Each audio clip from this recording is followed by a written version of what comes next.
Okay, is the comptroller ready to get started? I am. Okay, so I'll just preface it for all members of the committee. The format for this hearing will be the comptroller's office has 4 different people presenting 4 different components of their presentation. After each round, we will open the floor for questions. So it's my understanding that the comptroller is going to lead off with the first component, and we will go around and everybody can ask whatever questions they have on that. And then we will proceed to the next component and so on and so forth. Did I have that correct?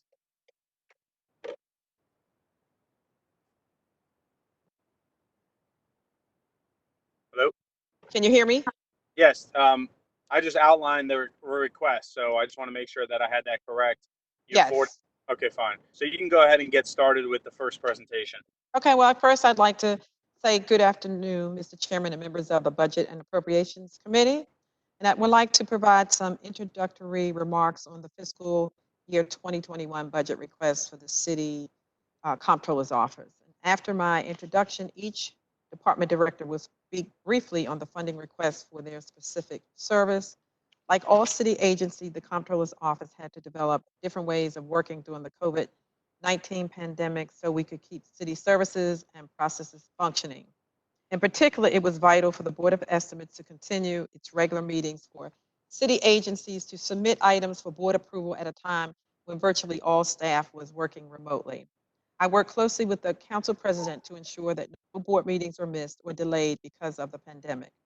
I would like to thank the president in his capacity as chair of the board for his leadership in moving board meetings to an online format.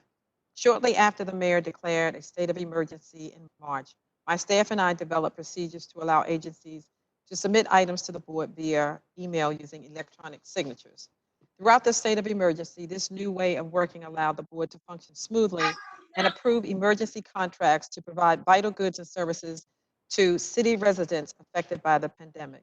It also allowed for a quick approval of charitable solicitations undertaken by members of the council to help their constituents in need.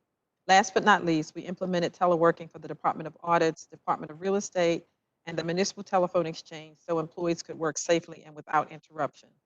All these measures have improved the functioning of the Comptroller's Office and the departments that report to it. With your permission, Mr. Chairman, I will now turn to a summary of service number 130, the executive direction and control. Pull up that slide now. Okay, go ahead. Okay. So the priority outcome is the initiative Innovative Government. The service number is 130. Our fiscal 2021 recommended budget is $1,698,700. And the service description is that this service provides executive responsibility for the city's independent audit function, as well as the Department of Real Estate, the Municipal Telephone Exchange, and the Municipal Post Office. This service is also responsible for support service to the Board of Estimates and provides fiscal and personnel functions for itself and the department under its supervision. And in this budget is included one additional position to help in the Comptroller's Office as operational support. Are there any questions? Okay, colleagues, do you have any questions on the first round, what was just presented on that first slide? Mr. Chair, I have 2 questions. Go ahead, Councilman Henry. Thank you. Good afternoon, Madam Comptroller. Good afternoon. I wanted to ask first if you could be a little bit more specific about the function of the new Operations Assistant 3 position. The Operations 3 position will entail that position will help in support of getting the agenda ready for the Board of Estimates and maintaining the minutes. And maintaining the minutes. Well, making sure that go ahead. No, okay. And preparing the minutes after Board of Estimates meetings. How is that service prepared now? Who handles the minutes now? We have support staff doing that, but some of the meetings are long when we have hearings, long hearings. And I would like the minutes to be completed and posted as soon as possible. And what we have found out is when there are long hearings, it takes a longer time to post those, and you can't post the ones that may follow that don't have hearings, because the minutes are in sequential order, and you can't post 1 week until the other week has been completed. So we need an additional staff for that. Okay, thank you. And then the second question I had was, there's an increase of $12,637 for contractual services under executive direction and control. My question there is, are these new contractual services that you anticipate needing, or is this an increased cost for existing services? In which case, what are the services and how do they relate to agenda preparation? No, there's no increase in additional staff.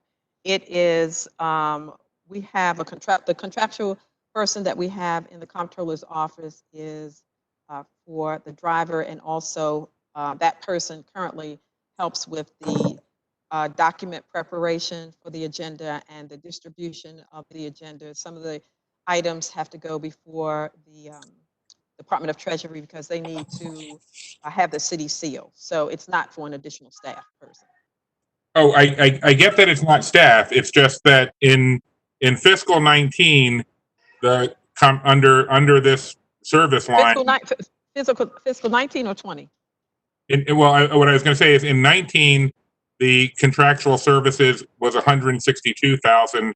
In 20, it was 211,000, and now it's 224. So that was why my question was: is it a new service being added, or is it an increase to something that's already happening? So are you talking about in the comptroller's office specifically, or in one of the departments? I'm talking specifically under Service 130 for executive direction and control. Okay, hold on. Let's see.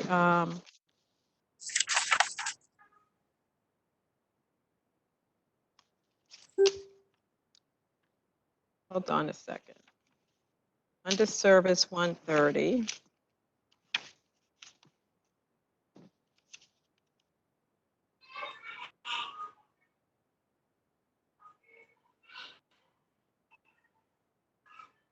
Okay, you're talking fiscal 160 under fiscal 19, the actual was 162, and now it's 224. Right. And your question is, why is there? Is the increase because some contractual service, the cost of it increased from last year to this year, or is there a new service that's being paid for that costs $12,637? Okay, finance wants to answer that. Can you hear me? Mira? Yes, can you hear me? I can. Hi, this is Mira from the budget office. There was no increase in contractual services. This is just a global update for inflation and fleet costs. There's no additional services here. It's just inflationary costs. Okay, so that's just what was already being paid for last year now costs $12,000 more. Correct. It's just a level of service increase for inflation. Okay. All right. Gotcha. All right. That is all of my questions for Service 130. Thank you, Mr. Chair. All right. Is any other colleagues on the line have questions about Service 130?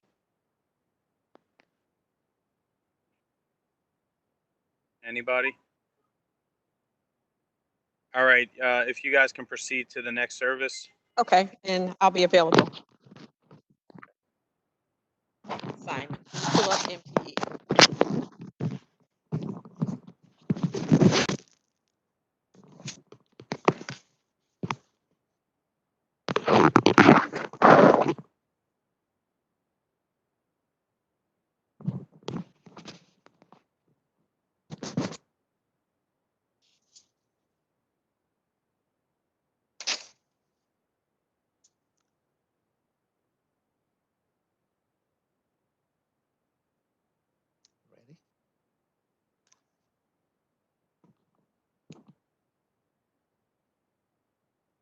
Oh, Good afternoon.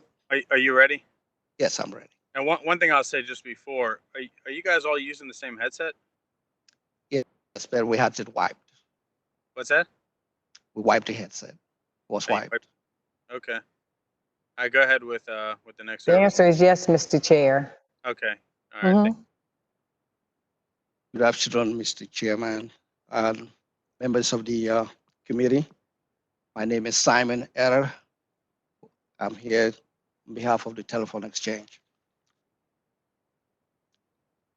Fiscal 2021 recommended budget is 10,732,691.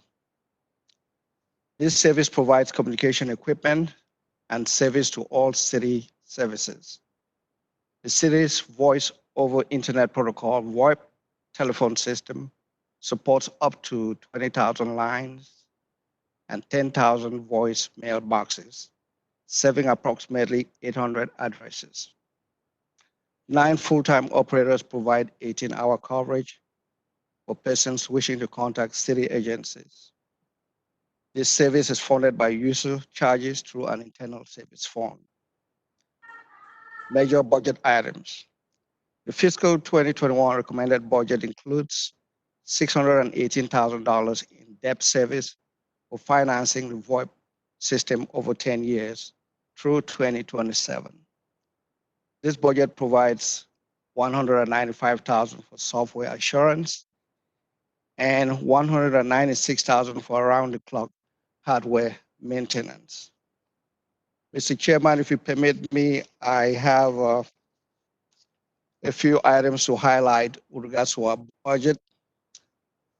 So far, we have installed 8,905 VoIP lines. We have 498 lines pending, and the circuit cord, out of the 498, circuit cord has 320. The reason we haven't completed this circuit cord is because of infrastructure, and we're working on that. We do support 8 call centers, including 311 and backup 911. During COVID, we provided teleworker capabilities, cell phones on laptops and smartphones. Most of the call center agents in the city are working seamlessly from home. We also provided desk phones to some agencies. In order to prepare the city to be teleworker ready in future, at least 50%, we provided a cost projection to the Director of Finance for about $500,000 to $800,000. That will prepare the city workforce 50% in the future to telework.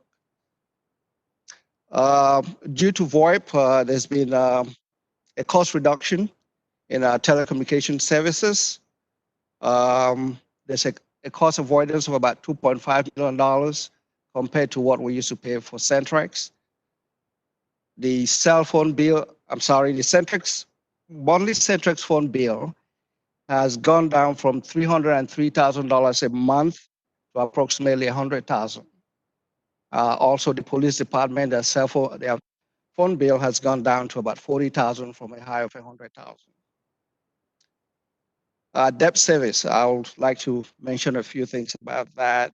The initial telephone debt was approximately $4.7 million financed over 10 years. The current balance as of May 2020 is $3.7 million. We have agreed with Treasury to restructure the debt to a term of 5 years, and that will save the city an interest of about $441,000.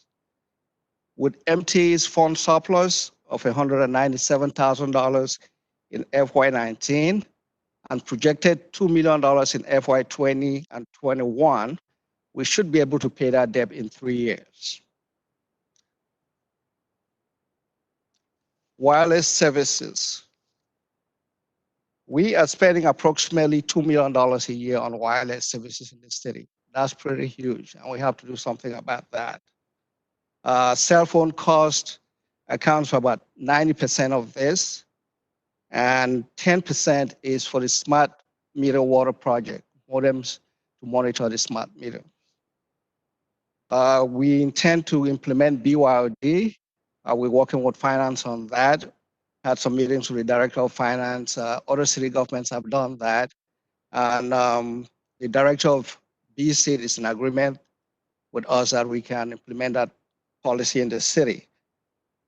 We also intend to implement a wireless governance committee, because in terms of controlling the costs, I know the last time we talked about that here, the department heads really have sole authority, and they haven't been doing a good job about that.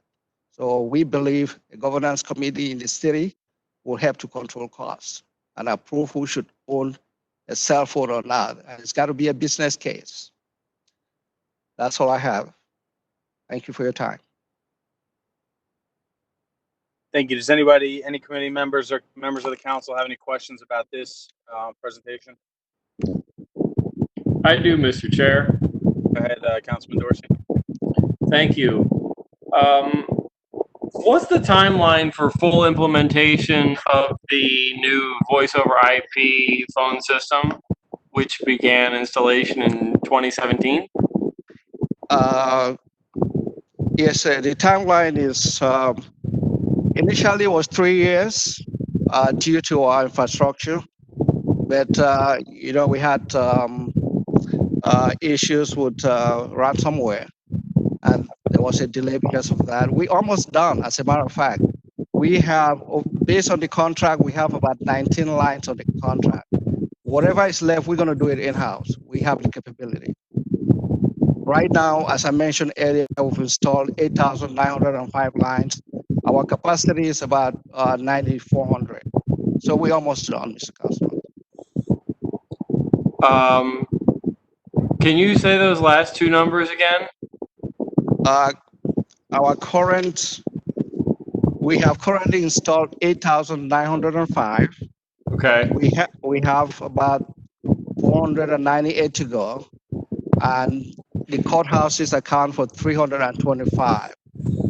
We have the capability to be able to do that in-house.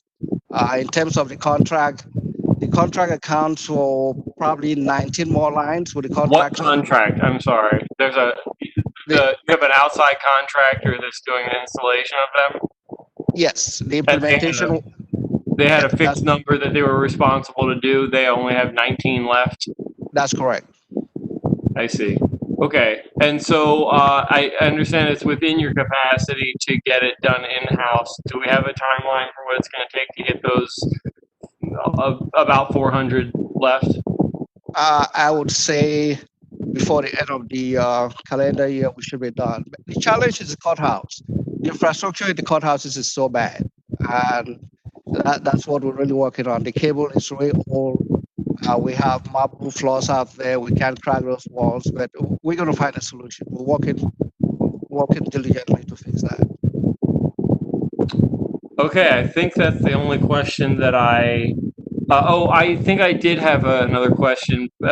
This one I had prepared, but there was something on your slide that made me think of something, and I didn't make a note about it. Is it possible we could pull up that slide again?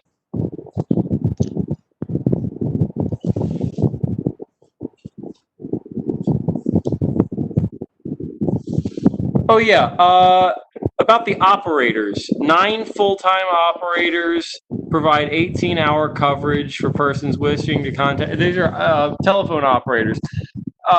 Do we have stats on how many? I'm just really curious. How many calls?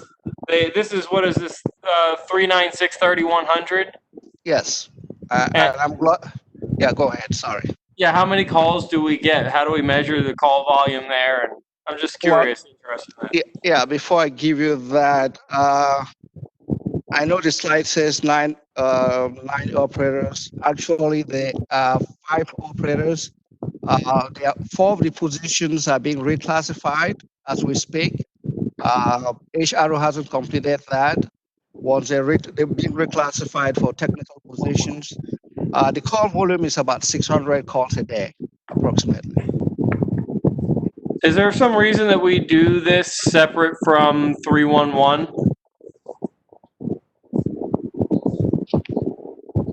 I guess I'm wondering, shouldn't 311 operators be able to direct people to city employees, city offices? Is there some special skill or some special set of information that these phone operators have that 311 doesn't have? Mr. Councilman, I think I'll take that question and provide you a written answer. I appreciate it. Thank you. Sure. Any other colleagues have a question on this one? I do, Mr. Chair. Go ahead, Councilman Burnett. Thank you. Earlier this year, the Inspector General issued a report about unused phone lines. And part of that report focused on the process for agencies to request unused lines to be disconnected. Can you tell the committee if the Municipal Telephone Exchange has received any service requests to disconnect unused lines since that report came out? And what, if anything, is the staff doing proactively to work with agencies to review their phone line usage and disconnect unused numbers? Thank you for that question, Mr. Councilman. When that report came out, as a matter of fact, we had been monitoring those lines, and that we had the data internally. We don't know how that data ended up with the OIG. That's a different case altogether. The reports from the agencies have trickled in, but not exactly as reported by the OIG. For instance, the police department had 90 lines. So far, we've disconnected about 20 or 25. They still want to keep those lines. We have a system, a monitoring tool called MyWatch. And it really, yeah, the MyWatch monitors the entire network. We just acquired that software not too long ago. And the first time we did that was when we pulled that report that you just mentioned. The agencies, because of VoIP, there's a tendency for people to disconnect the line from the wall. That's the same line that controls the computer. So if you pull it out, your phone is disconnected. But we do have the capability to intrusively run weekly diagnostic tools to be able to monitor those lines moving forward. And that report, according to the OIG, was about 0.3% of the total installation so far. Thank you, Mr. Chair. Thank you. Anybody else have any questions on this one? I do, Mr. Chair. Councilman Henry. Thank you. First of all, Simon, thank you to your team for your work. The operators are great. As somebody who uses them and is more than occasionally one of the people that needs help finding who I need to find.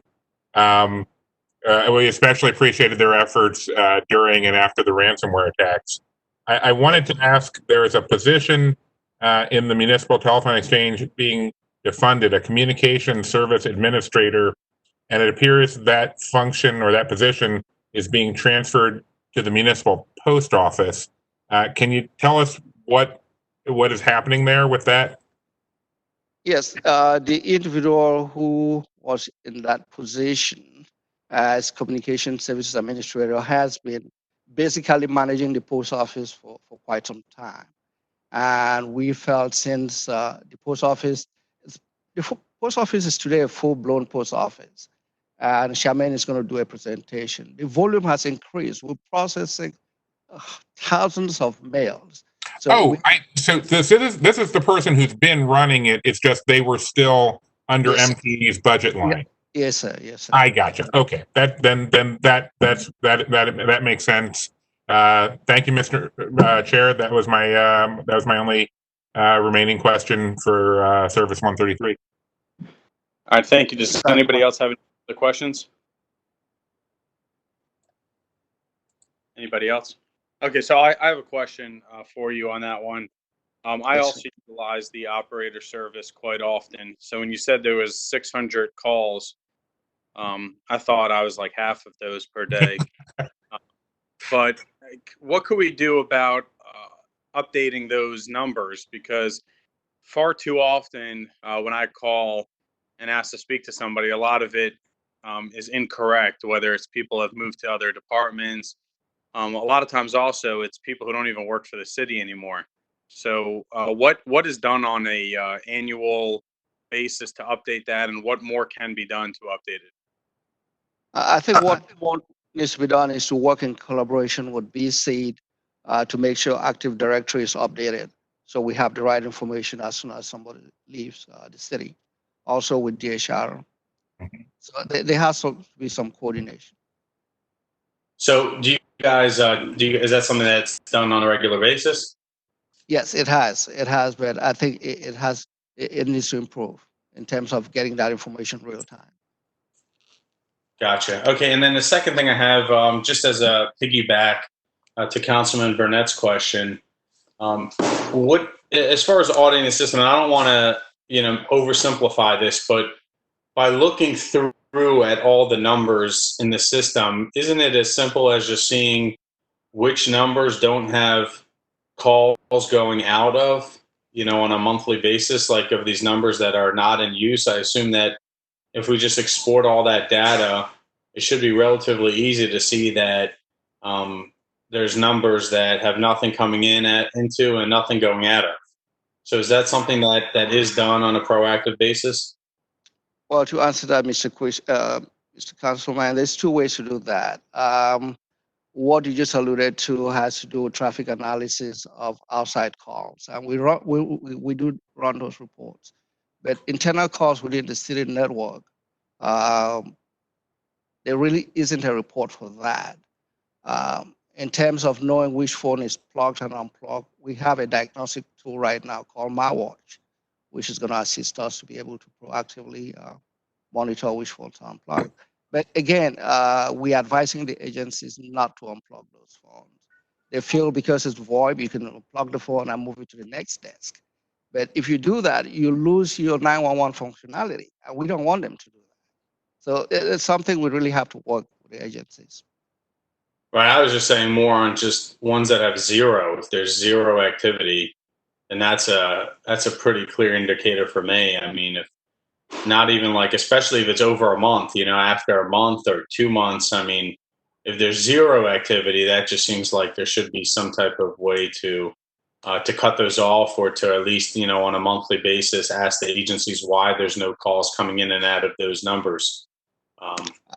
I totally agree with you, although the agency do not incur any costs because it's all in an internal network, but we should be we should monitor that more proactively and work with the agencies. I do agree.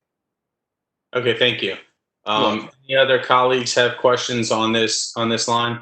Yes, Mr. Chair, you piqued my interest. Go ahead, Councilman Dorsey. I'm just, for clarification, I kind of only heard half the conversation anyway. I had to step away for a minute.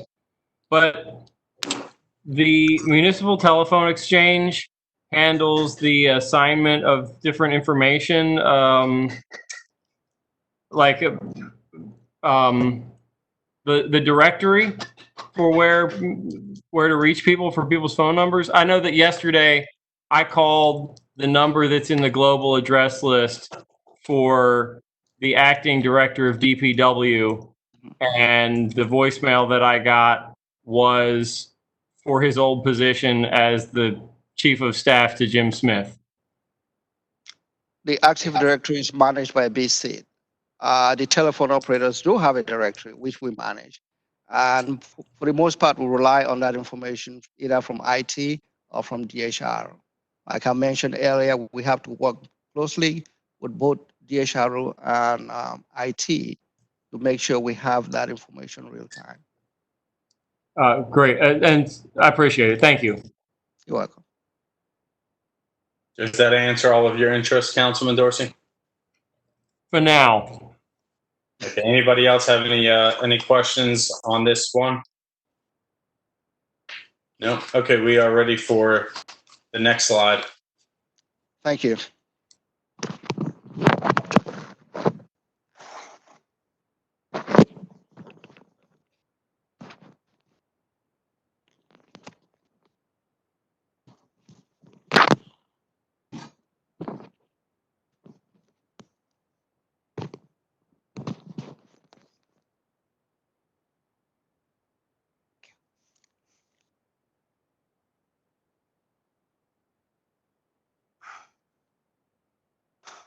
Hello. Hello. If you can introduce yourself and what you do and what you were presenting for us. Charmaine Callahan on behalf of the Municipal Post Office. I manage the post office. I'm presenting the fiscal 2021 recommended budget of $941,093. This is the service description. The Municipal Post Office provides USPS and inter-office mail services for city agencies.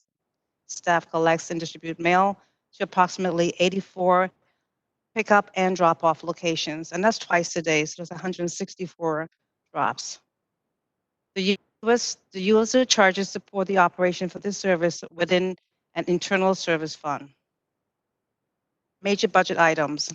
The fiscal 2021 recommended budget for the Municipal Post Office includes funding for equipment and software maintenance to systems that were implemented to automate pre-sorting, barcoding, and to interface with the United States Postal Services databases for address accuracy and validation. That's all I have. Any questions? I have a question. Go ahead. Is that Councilwoman Snead? Yes. So I'm just curious of how many people, and you may have already said that and I may have missed it. How many people are actually picking up this mail? So we have nine employees. So we have eight employees picking up mail handlers. They also drive throughout the city of Baltimore. And that normally takes 9 people. Is that I'm just curious. So we do more than just deliver and pick up mail. We also complete insertion of the mail. We pre-sort the mail and take it to the post office. We're a complete post office. So we do everything from beginning to end. These 9 employees? Yes. Okay. Does that answer your question? Yes, thank you. Okay, anybody else? Councilman Henry? Thank you, Mr. Chair. Charmaine, thank you also for you and your people. If I can take a swing at reframing, I just want to be clear, as somebody who has been taking their mail out of a little cubby in the mail bin on the 5th floor for 12 years, the way that a letter from the outside world gets to that cubby is the U.S. Post Office delivers it to you, because they deliver all the city mail to you, and then your people redistribute that mail to where it actually needs to go? So we actually go to the USPS on a daily basis. We go, so we pick up the mail from the post office. We partner with the post office. So we actually pick up the mail and we sort the mail once we deliver it to the municipal post office. Okay. Into those cubby holes, as you call it. Yeah. And those represent buildings actually. So for each building, there's a mail handler who delivers and pick up that mail. Right. So there is somebody who brings the mail from you to City Hall and then walks through the whole building to take it to the individual offices where people need to get it. Yes, That's happening. That work is done under your office. That's correct. Okay. All right. I think that was the only question. The one little one I had was you mentioned that several of the people who are picking up they're also drivers, and so they show up in your budget as drivers. So you have 7 different vehicles that are. No, so right now we have 2 cars and 2 vans. Okay. So there's all 7 employees are not all driving at the same time. Gotcha. Okay. So we have employees who are taking mail to the post office because we pre-sort the mail in zip codes before it gets to the post office.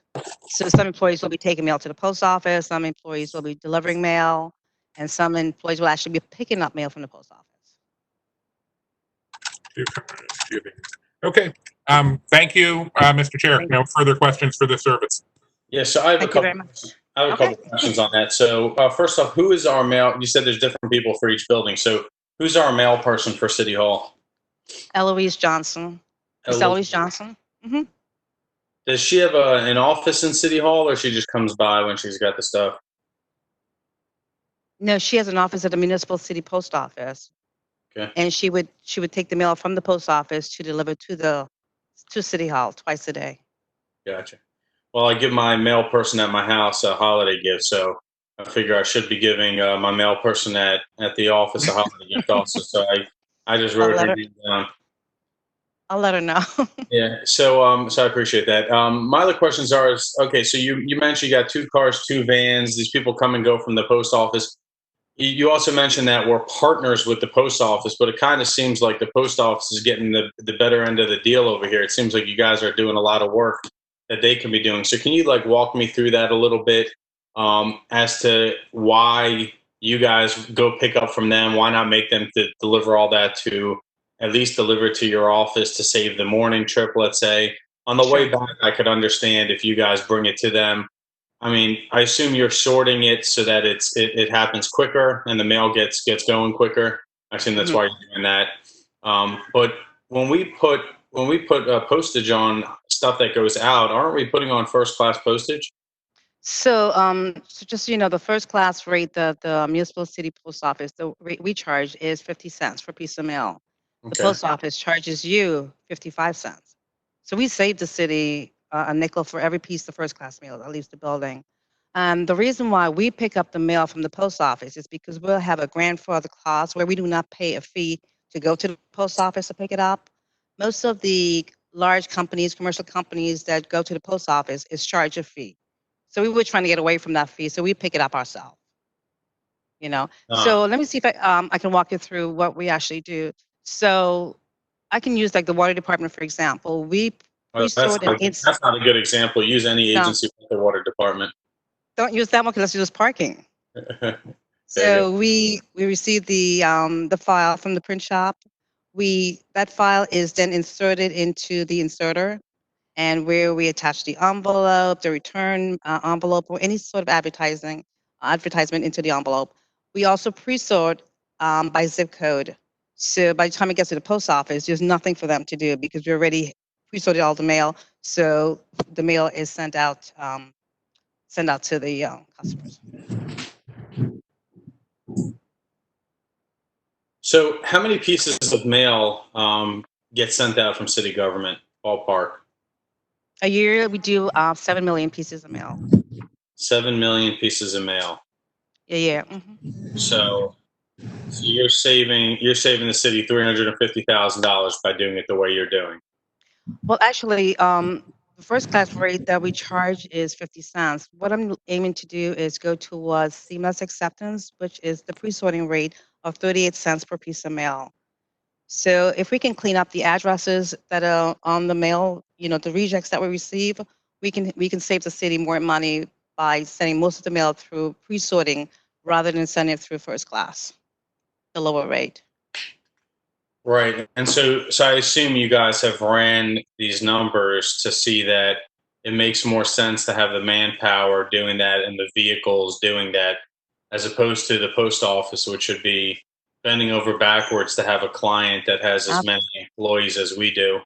Absolutely. Because they need the business pretty bad. So I guess it just caught me a little off guard to hear that we're doing so much work on their behalf when they're begging for business. So I assume you've looked through that. Yes, I'm actually on the General Postal Committee, so we actually partner with them. So anything that's coming out, upgrades, we're part of that. Gotcha. And is that like a state committee? What is that committee? The Baltimore is the Baltimore Greater Baltimore a Postal Committee Forum. And who like appoints that committee? The Postal Inspector. Postal inspector. Yeah. I mean, it sounds like something really boring, but it got me really excited because it seems like a lot of like small changes that could be made that really would make things run more efficiently and just across the board. So I'm going to look into that a little bit. Does anybody have any other questions on the postal piece, colleagues? Yeah, Mr. Chair. Go ahead, Councilman Dorsey. I guess I don't really have a question. I just want to thank you for reminding me how much I I love the machines at the postal center for the city. It's pretty amazing to see them at work and see how this all works. And you reminded me that last year I was in New Orleans and I was at dinner at a place called Bacchanal, and this guy said, "Hey, you're from Baltimore? I overheard you. I built the postal service in Baltimore all these years ago. I automated the whole thing." So it's a pretty amazing operation that we have going. And it's cool to learn more about the interaction between the city's municipal post office and the main post office downtown. So I appreciate Thank you. taking the time to educate us. Thank you. Thank you. I appreciate it. And now you know if your machines ever get broken, you know who the culprit is. I do. The only thing cooler in town is washing machines at the Domino's Sugar Factory. All right. If nobody has any other questions on this one, we will move on to the next presentation. Thank you. Yeah, but that is a great reminder that we should do a field trip to Domino's Sugar. The machine that spins the raw sugar and like that, all of the molasses just shoots out of it. That's so incredible to watch. Well, now that we know the comptroller's office has 2 minivans, hopefully we can borrow them to take that field trip. Go ahead, Mr. Horton. Good afternoon, Walter Horton, representing the Department of Real Estate, Innovative Government. Our service number is 132. Fiscal 21 recommended budget is $1,043 and $1,043,554. Excuse me. Service description. This service is responsible for all matters related to the acquisition, sale, lease, exchange, and other dispositions of real property for the city. The Department of Real Estate works closely with the Department of Housing, BDC, Baltimore Development Corporation, that is, the Department of General Services, and the Mayor's Office for the initiation of their goals and objectives. The major budget items for the department, the fiscal 21 recommended budget was reduced by the elimination of 1 real estate appraiser position. I am open for questions. Entertain any questions that you got, and hopefully I can satisfactorily give you answers to all of them.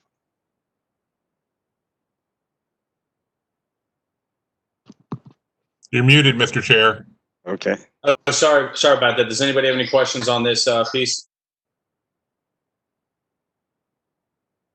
Go ahead, Councilman Henry. It's not a question. I just want to thank Walter and his team for all they do. As some of my colleagues know, I have a district office, and I've had a district office for the 12 years. And I know that Walter used to have hair, and I believe that having to renegotiate my lease every 4 years has contributed to the overall stress and strain on Walter's system, and I want to thank him for that, for putting up with us on that, because I know that was something that there wasn't already a template for. It was a new concept, and I appreciate your office's willingness to figure that out and make that work. And I continue to hope that we will be able to interest more of my soon-to-be former colleagues in getting district offices, and so that they can enjoy this as much as I've enjoyed it, and your office can enjoy doing that work for them as much as you've enjoyed it. But again, thank you so much. Thank you. As a matter of fact, the other council people have started to have outside offices as well. Does anybody else have any other questions for this one? No other questions? All right, if there's no other questions, we can move on to the next presentation. Appreciate your consideration. Thank you.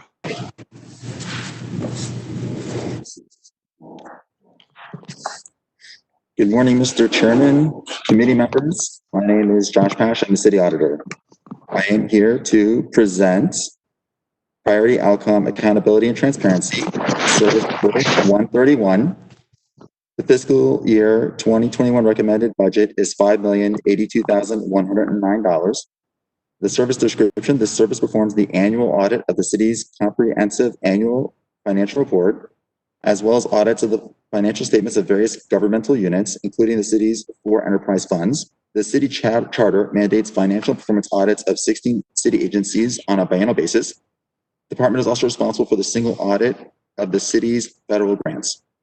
The major budget items, we recommend funding will maintain at the current level of service, and the budget maintains $500,000 to support the biennial financial performance audits authorized by voters in November of 2016. In addition, the office performs pre-audits, which is an independent review of contracts, for example, architectural engineering contracts, before they go to the board. Any questions?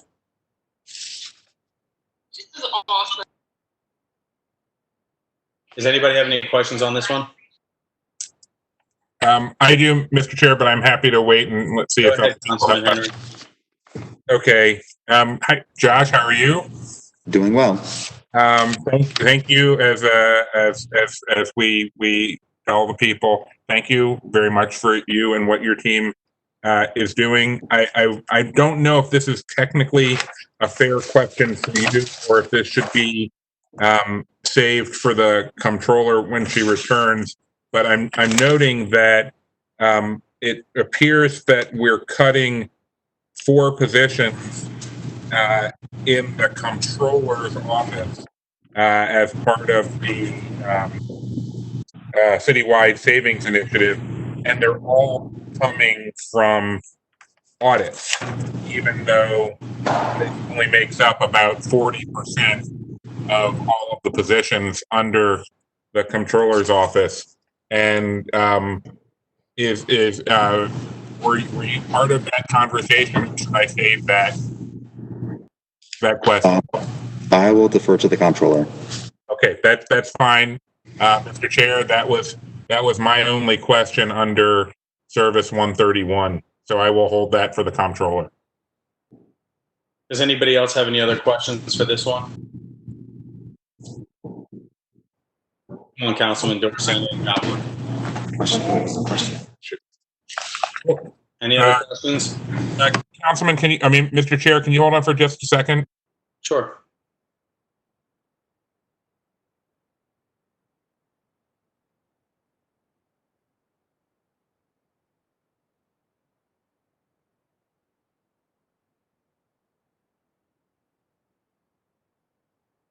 No, okay. Thank you, Mr. Chair. That's all I have for under 131. Okay, so I have a couple of questions. Mr. Pash, are you there?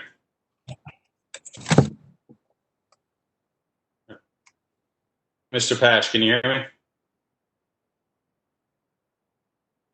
You're still muted. I can hear you. Sorry. Okay. All right, great. So first off, thank you so much for what you've been doing. We've been watching very closely how the audits and all that stuff has been working. And I just want to thank you for getting a lot of those audits done, and as quickly as you've gotten them done. I've enjoyed reading over some of the information that's out there and seeing the stuff. So we greatly appreciate that. There's never an end to the amount of audits that need to take place in city government, but we appreciate the speed in which you've been getting them done till now. A question that I have is actually really a follow-up to last year's. I don't know if you were here yet during last year's budget hearings, but one of the things that came up was the discussion around the IT position. And at the time, we were told that the part of the deputy comptroller's responsibilities would be to automate some of the workflow and other processes in the office. Do you have an update or know anything about that progress that's been made to improve the technology performance involving audits, but just across the board? So I'm not 100% sure of what that specific plan was in entirety. We have acquired FX Engagement, which is a Walter Florero's product to centralize all of our work papers, and it also provides easy review from supervisor and manager point of view because it's all been digitized. And we have implemented that, and that was a very large initiative. We have also implemented a different project management software. We have Adobe Pro to facilitate our work papers in PDF format, which allows us to save time, be more efficient there. We worked with BSIT to get on the Office 365 environment, which adds a lot of collaboration and also efficiency, and was very helpful in teleworking with the coronavirus because Microsoft Teams and whatnot. And so we've made a lot of efforts that I've seen and been part of in the last year since I started. I believe I started 3 days before this hearing was last year. And I was able to sit as an observer and not present because of I was so new. We have also, the whole Department of Audits has been heavily involved in the Workday implementation, the new financial system there. One of the things that I noticed is that a lot of the audit findings were repeat findings over and over. And what I wanted to make sure was that as they were designing a new financial system, a new procurement system, a new payroll system, a new HR system, that all of the issues that audits has been bringing up since before I got here, that they were being addressed, and that if any questions came up from a control point or an audit perspective, that we would be able to give them feedback as they're designing the system instead of after it's already been put in place. Wow, that certainly is a lot of stuff that happened in a year's time. So thank you for that. Are you the last presenter from the Comptroller's office? Yes. Okay. So my next question, I guess I would direct to the Comptroller on behalf of the Council President. Is the Comptroller with us?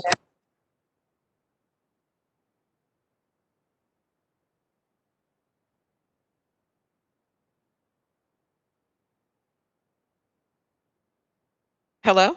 Hello, Madam Comptroller. Hi. So every hearing, the Council President's not with us right now, but he's been asking about what each agency has been doing to implement the equity law that Council President Scott has passed. And so the first question, this was asked of every agency, so I'm just asking on his behalf in case he doesn't make it here before we finish this hearing, is who in your office is designated as the equity coordinator? And what are you guys doing to implement the equity law? Can you hear me? Yes. Okay. The Director of Public Affairs, Okay, and who is that person? James Knighton. Okay, and where are you guys on implementing the implementation of of the equity law? Hold on. James, hold on. May have him give you an update. Hold on one second. Implementation of.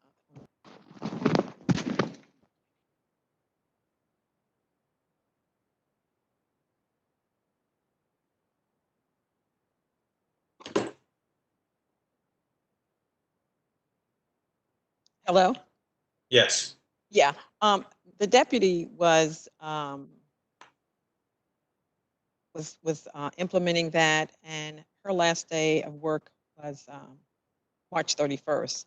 And so there has not been much done on that since she's left. So I'm a little confused. So the person who's in charge is no longer with the office, or? That's correct. Harriet Taylor.